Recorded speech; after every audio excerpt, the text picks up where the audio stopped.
When I was introduced to speak in front of large rallies, tens of thousands in sports stadia, I would wait.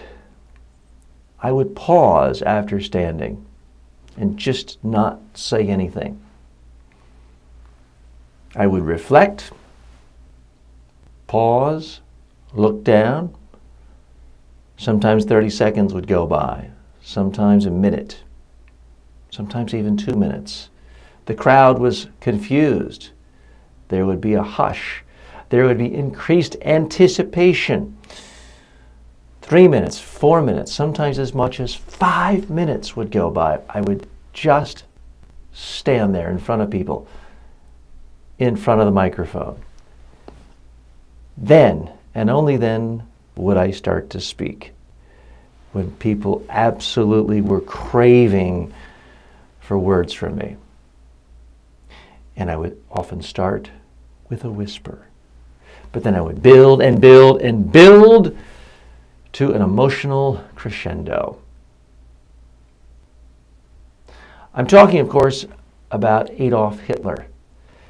Of course, Hitler was a despicable person, the worst person of the 20th century, perhaps of all time, murderer of more than 20 million people. That's why it's even more important to figure out how someone like this came to power, to safeguard against it. And when you analyze Hitler's career, you have to really factor in what are the assets that brought him to such a high level of power. It certainly wasn't his looks. He was short, unimpressive looking, balding, not at all good looking. It wasn't his wealth. He had no wealth. It wasn't influential family. He had no great family connections.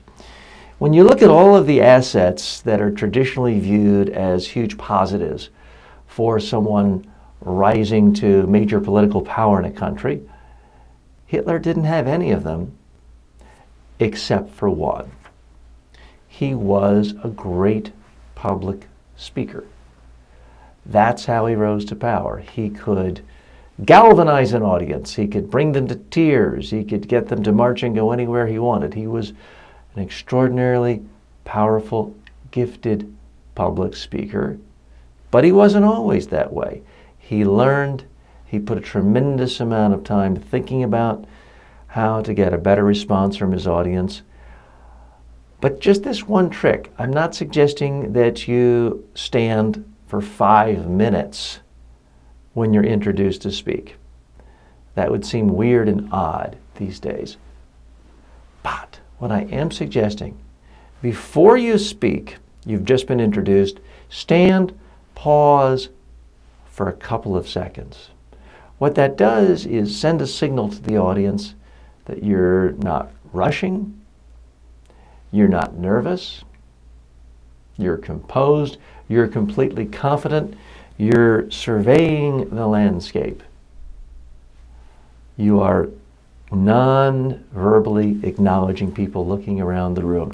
By doing this, you will come across as much more confident, comfortable, and authoritative than other speakers. And I don't mean to sound like I'm endorsing anything about Hitler, certainly not his ideology, his policies, but there are a number of things he did that were quite effective as a speaker that are completely apolitical. We might as well learn from them.